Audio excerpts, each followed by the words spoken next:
Go ahead. So last presentation I asked if anybody can notice what the song was or what language it was. Right. Now, can anyone name a Native American tribe? Iroquois. Sioux. Okay, that's good. A lot of people can't. And it's because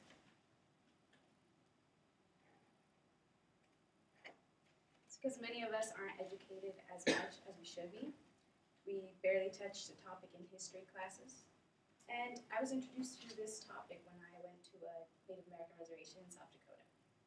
And so the lack of education of Native American history and its people was a very interesting topic for me. And many people don't know that these people, backyards, look like this. They're filled with burials, and they're not the kind of burials we see here in cemeteries. These are in their households, backyards, because they can't afford tombstones or correct burials, and they have this great attachment to family members. However, not many people know the reasons and causes of why death occurs on reservations.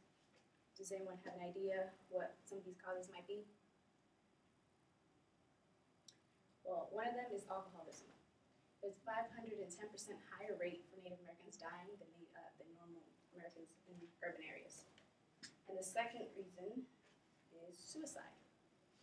Suicide is 4 times higher in Native American reservations than it is in the general population. Our national average is 11.3 suicides per 100,000 people in the general population. It's 4 times higher in Native American reservations.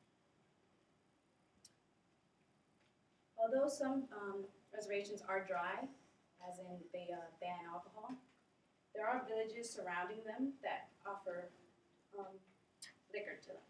One of these being White Clay in Nebraska. There's 2 liquor stores, and the village population is 14 people. And how many cans of beer do they say sell daily? Can anyone give an estimate? 14 people next to a Native American reservation. 500. 500? Okay. They sell 11,000 cans a day,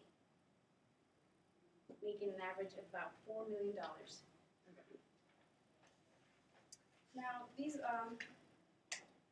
according to the Indian Health Service, as I said, 510% higher for alcoholism rate.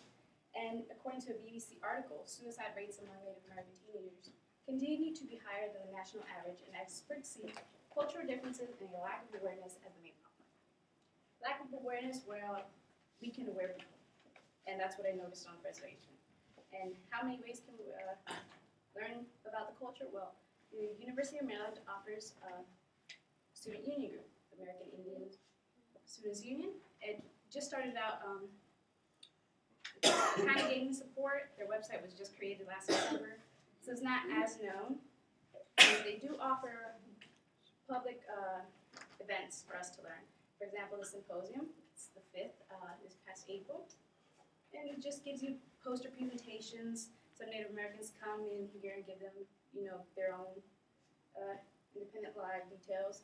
And they also have a powwow, which is a traditional.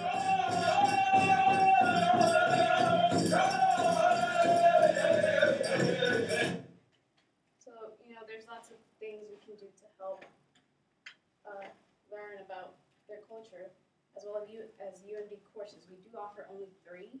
However, the ASU Government Association and other students are rallying to create a minor, which may be available in 2012, according to their website. And former Provost Fairverdin said, I am quite supportive of developing a more robust set of courses in Native American studies, as this topic constitutes an important part of the history and culture of our country. And it's true. Also available on the Diamondback newspaper, they have spoken about raising support and a petition that was signed by 360 students, hardly a great amount for our university, but some professors are also involved. They're trying to make classes offered besides the one that we already have, which aren't really that historic anyways. It's just Native Americans in the U.S. cinema. It's not really talking about their history. And indigenous thought, which doesn't include just Native Americans here, but some Mayans, which we focus on their artifacts instead of history. Also offered at the University of Maryland is a non-accredited language course for the Lakota tribe. It was offered on Sundays. It's, I think, finished already at 3 p.m. and it was offered by William Underbridge. This is a video of him speaking as to why he came to teach at the University of Maryland.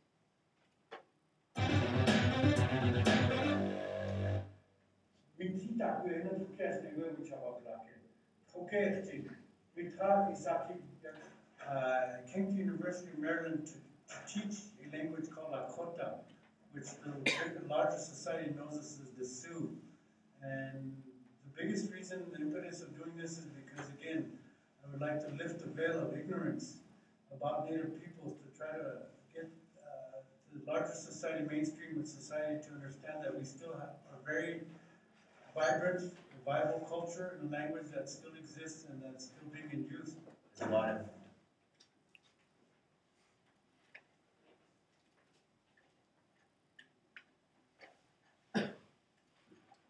So there are many options we have available to trying to learn and become aware of a culture that has been forgotten, a culture that is part of our history. And these are the options we have. And we also have one last one, Service Break, which is the one I did to get introduced to this. I went to South Dakota last year. It's about a week during spring break.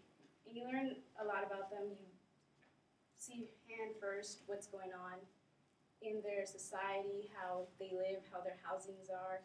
How I was surprised that the mail office, they only have 1-for-1 reservation, and the mail carrier, there is none. You have to walk to that post office if you want to get mail. And it's pretty hard, and you learn a lot that you wouldn't see in history books.